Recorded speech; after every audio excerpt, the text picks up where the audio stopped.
हिंद भारत आपकी अपनी आवाज। नमस्कार, हिंद भारत न्यूज में आपका बहुत स्वागत है और मैं हूं आपके साथ योगेश शर्मा। चलिए बुलेटिन की शुरुआत करते हैं देश की बड़ी खबरों के साथ। राष्ट्रपति रामनाथ कोविंद 28 से 30 अक्टूबर तक गुजरात की यात्रा पर रहेंगे। 29 अक्टूबर 2021 को राष्ट्रपति भावनगर में आर्थिक रूप से कमजोर वर्ग के लिए आवास योजना से संबंधित परियोजनाओं का उद्घाटन करेंगे। बता दें कि राष्ट्रपति भावनगर जिले के तलकजरदा में स्थित मोरारी बाबू के आश्रम श्री चित्रकूट धाम का भी दौरा करेंगे। बता दें कि गुजरात के तलगाजड़ा में मोरारी बाबू का श्री चित्रकूट धाम है। मोरारी बाबू ने पिछले साल अयोध्या में निर्माणाधीन राम लल्ला मंदिर के लिए 5 करोड़ रुपए का दान दिया था। वहीं उपराष्ट्रपति वेंकैया नायडू 4 दिवसीय यात्रा पर बुधवार को गोवा पहुंचेंगे। इस दौरान वो सार्वजनिक और संवाद कार्यक्रमों में हिस्सा लेंगे।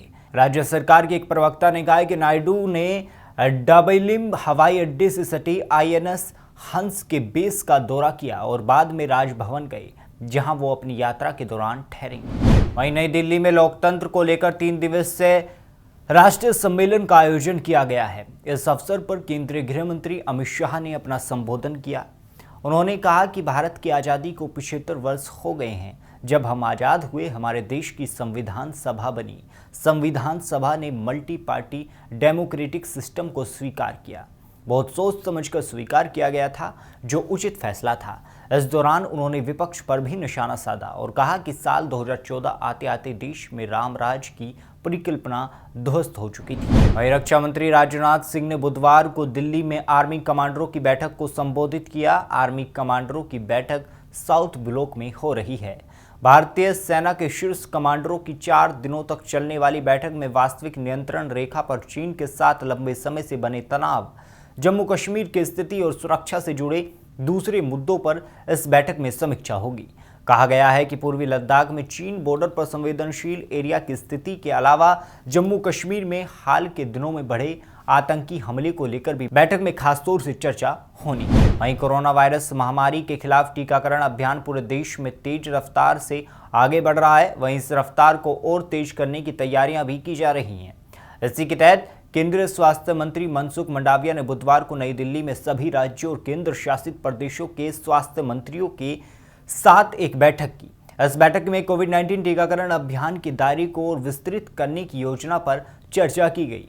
वहीं कोरोना वायरस के खिलाफ टीकाकरण अभियान को लेकर मंडाविया ने कहा कि भारत में 77% पात्र आबादी को टीके की पहली खुराक लगाई जा चुकी है और 32% लोगों को दोनों खुराकें लग चुकी हैं। उन्होंने कहा कि 10 करोड़ से अधिक लोगों ने दूसरी खुराक नहीं ली है। जो लोग दूसरी खुराक के पात्र हैं, उन्हें इसे लगवाना चाहिए। मंडाविया ने कहा कि हम एक मेगा टीकाकरण अभियान हर घर दस्तक की शुरुआत करने जा रहे हैं। वहीं पेगासस मामले में केंद्र सरकार की दलील पर सुप्रीम कोर्ट ने कहा कि सरकार को मांगी गई जानकारी गुप्त रखे जाने का तर्क साबित करना चाहिए। केस के खुलासे से राष्ट्रीय सुरक्षा पर असर पड़ेगा।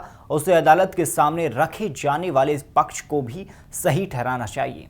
शीर्ष अदालत ने कहा अगर केंद्र सरकार 16 अगस्त को एक सीमित हल्फनामा दाखिल करने के बजाय इस मामले में अपना रुख स्पष्ट कर देती तो ये एक अलग स्थिति होती। जहां पीठ ने कहा कि याचिकाकर्ताओं ने कुछ ऐसी सामग्री को रिकॉर्ड पर रखा है जो कि प्रथम दृष्टया सर्वोच्च न्यायालय द्वारा विचार करने योग्य है। पीठ ने कहा कि ये देखते हुए कि आरोपों पर केंद्र ने कोई खंडन नहीं किया, इसलिए हमारे पास याचिकाकर्ताओं द्वारा लगाए गए आरोपों की जांच की मांग को स्वीकार करने के अलावा कोई विकल्प नहीं है। शीर्ष अदालत ने 13 सितंबर को इस मामले में अपना आदेश सुरक्षित रख लिया था, क्योंकि केंद्र सरकार ने कहा था कि वो ये सार्वजनिक नहीं कर सकती कि उसकी एजेंसियों ने इस्राइल के सॉफ्टवेयर का इस्तेमाल किया है या नहीं, क्योंकि इस तरह का खुलासा राष्ट्रीय हित के खिलाफ होगा। वहीं संस्कृति मंत्री जी किशन रेड्डी ने आज़ादी का अमृत महोत्सव मनाने के अंतर्गत एक अनूठी पहल करते हुए अमृत महोत्सव पॉडकास्ट को लॉन्च किया है। इसकी पहली श्रृंखला का एपिसोड लाइव कर दिया गया है, जो कि भारतीय राष्ट्रीय सेना पर आधारित है, जिसका नाम जरा याद करो कुर्बानी। वहीं राष्ट्रीय खेल पुरस्कारों के लिए राष्ट्रीय खेल पुरस्कार समिति ने टोक्यो ओलंपिक में भारत के लिए गोल्ड जीतने वाले नीरज चोपड़ा समेत 11 खिलाड़ियों का नाम साल 2021 के मेजर ध्यानचंद खेल रत्न पुरस्कार के लिए प्रस्तावित किया है। हर साल की तरह इस साल देश के राष्ट्रपति 29 अगस्त को ये पुरस्कार नहीं दे पाए थे, क्योंकि उस वक्त ओलंपिक चल रहा था। इनके अलावा टोक्यो ओलंपिक में गोल्ड समेत 2 पदक जीतकर इतिहास रचने वाली महिला पैरा निशानेबाज अवनी लेखरा समेत 35 खिलाड़ियों के नाम अर्जुन पुरस्कार के लिए प्रस्तावित किए गए हैं। इन 35 खिलाड़ियों में क्रिकेटर शिखर धवन का नाम भी शामिल है। नेशनल बुलेटिन के बाद अब नजर डालते हैं राज्यों की सुर्खियों। लुधियाना में पंजाब कैबिनेट की बैठक के बाद सीएम चरणजीत सिंह चन्नी ने पत्रकारों से बात की। सीएम ने कहा कि पंजाब सरकार ने 8 नवंबर को विधानसभा का विशेष सत्र बुलाने का फैसला किया है।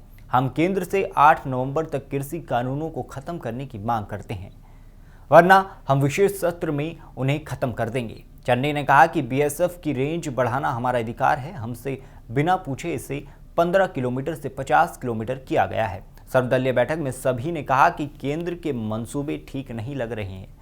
विधानसभा सत्र में हम इसको भी रद्द करेंगे। वहीं सीएम ने कहा कि बीएसएफ का मसला हल नहीं हुआ तो सुप्रीम कोर्ट जाएंगे। वहीं मुख्यमंत्री योगी आदित्यनाथ ने कहा कि त्योहारों पर कोरोना को लेकर विशेष सावधानी बरती जाए। कोविड से बचाव के लिए ट्रेसिंग, टेस्टिंग, ट्रीटमेंट और टीकाकरण से प्रदेश में महामारी पूरी तरह नियंत्रित है। कोविड पर नियंत्रण के लिए सावधानी और सतर्कता जरूरी है और कहा कि लोगों को इस संबंध में लगातार जागरूक किया जाए। दरअसल मुख्यमंत्री को बुधवार को टीम 9 की बैठक में अधिकारियों ने बताया कि प्रदेश के 39 जिलों में एक भी संक्रमित नहीं है। 18 जिलों में एक मरीज है। बीते 24 घंटों में हुई 1,73,396 नमूनों की जांच में 67 जिलों में एक भी मरीज नहीं पाया गया, जिसमें केवल 8 जिलों में कुल 13 संक्रमितों की पुष्टि हुई है। इसी अवधि में 7 संक्रमित कोरोना मुक्त भी हुए हैं। कोविड के टीके की दोनों खुराक पाने वालों की संख्या सबसे अधिक यूपी में है। यहां 3 करोड़ 8 लाख से अधिक लोगों ने टीके की दोनों डोज लेकर कोविड का सुरक्षा कवर प्रदान कर लिया है। वहीं उत्तर प्रदेश में पिछले दिनों मनोनीत हुए भारतीय जनता पार्टी के 4 नए विधान परिषद सदस्यों को बुधवार को शपथ दिलाई गई।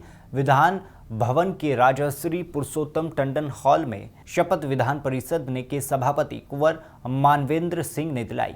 शपथ लेने वालों में कैबिनेट मंत्री जितिन प्रसाद, संजय निषाद, चौधरी वीरेंद्र सिंह और गोपाल अजान हैं। इस दौरान मुख्यमंत्री योगी आदित्यनाथ और उप मुख्यमंत्री केशव प्रसाद मौर्य मौजूद रहे। वहीं ओडिशा के मुख्यमंत्री नवीन पटनायक ने मो कॉलेज अभियान के तहत 12 कॉलेजों और 2 विश्वविद्यालयों को 1.5 करोड़ रुपए के अनुदान की पहली किश्त जारी की। इस अवसर पर एक कार्यक्रम को संबोधित करते हुए मुख्यमंत्री ने कहा कि पहले चरण में 40 उच्च शिक्षण संस्थानों को 5T परिवर्तन के तहत विकसित किया जाएगा। साथ ही उन्होंने मो कॉलेज अभियान के लिए बड़े पैमाने पर दान के लिए सभी दाताओं और योगदानकर्ताओं को धन्यवाद दिया और लोगों को विशेष रूप से पूर्व छात्रों को इस अभियान में शामिल होने का आह्वान किया। देश और राज्य की बड़ी खबरों के बाद अब नजर डालते हैं दुनिया भर की सुर्खियों। प्रधानमंत्री नरेंद्र मोदी ने बुधवार को एक बार फिर इस बात की तस्दीक दी कि एक स्वतंत्र, खुले और समावेशी हिंद प्रशांत क्षेत्र और दक्षिण पूर्वी एशियाई राष्ट्रों के संगठन आसियान की केंद्रीयता का समर्थन भारत के व्यापक दृष्टिकोण के मूल केंद्र में है।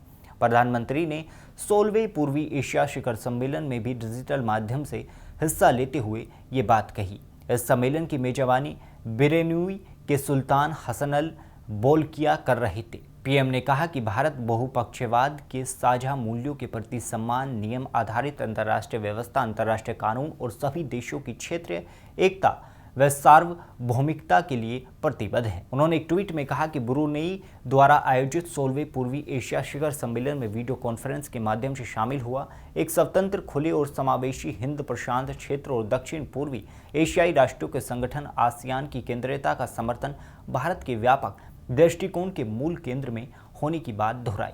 मोदी ने कहा कि वो 18वें आसियान भारत सम्मेलन में हिस्सा लेने को उत्सुक हैं।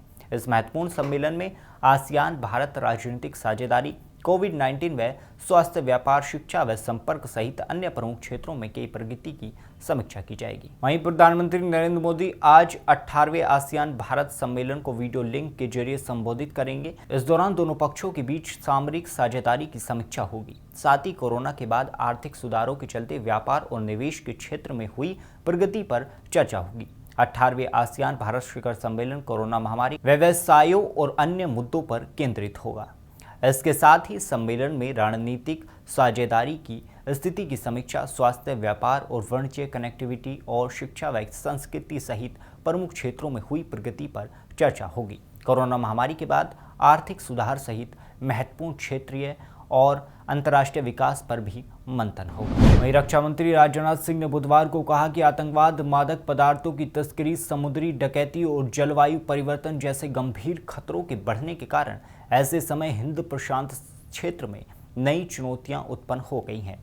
जब संसाधनों को लेकर प्रतिस्पर्धा बढ़ गई है, हिंद प्रशांत क्षेत्र पर एक सम्मेलन को संबोधित करते हुए राजनाथ सिंह ने कहा कि इस क्षेत्र में उत्पन्न चुनौतियों की प्रकृति के विभिन्न देशों पर व्यापक प्रभाव हैं, जिसके लिए सहयोगात्मक प्रतिक्रिया की जरूरत है। वहीं भारत ने सीमावर्ती क्षेत्रों के संरक्षण और उपयोग से संबंधी चीन के नए कानून पर चिंता व्यक्त की है। दोनों देशों के बीच जारी सैन्य गतिरोध के बीच हाल ही में चीन द्वारा ये कानून पारित किया गया है। ऐसे एक तरफा कदम बताते हुए सरकार ने कहा कि चीन इस कानून के बहाने कार्रवाई करने से बच जाएगा, जो भारत चीन सीमा क्षेत्रों में एक तरफा स्थिति को बदल सकता है। चीनी मीडिया के अनुसार शनिवार को पारित नए कानून के तहत चीन प्रादेशिक अखंडता और सीमा भूमि को कमजोर करने वाले किसी भी कार्य के खिलाफ सुरक्षा और मुकाबला करने के लिए उपाय।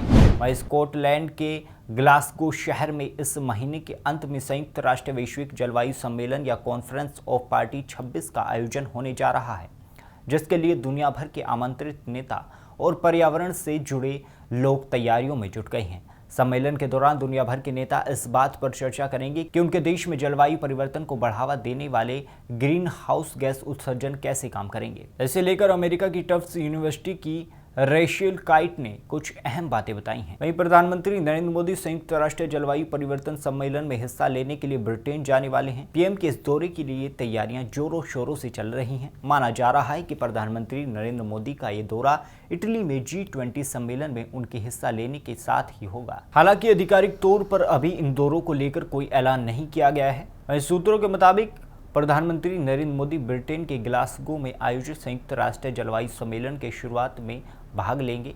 COP26 के नाम से जाने जाने वाले इस जलवायु सम्मेलन का आयोजन 31 अक्टूबर से 12 नवंबर तक हो रहा है। दुनिया भर के कई राष्ट्राध्यक्ष इसमें हिस्सा लेंगे। प्रधानमंत्री मोदी भी 1 या 2 नवंबर को जलवायु सम्मेलन को संबोधित कर सकते हैं। फिलहाल इस बुलेटिन में इतना ही। देश दुनिया की तमाम खबरों के लिए जुड़े रहें हिंद भारत न्यूज के साथ। देश दुनिया की तमाम खबरों के लिए देखते रहें हिंद भारत। लाइक, सब्सक्राइब और शेयर करना ना भूलें।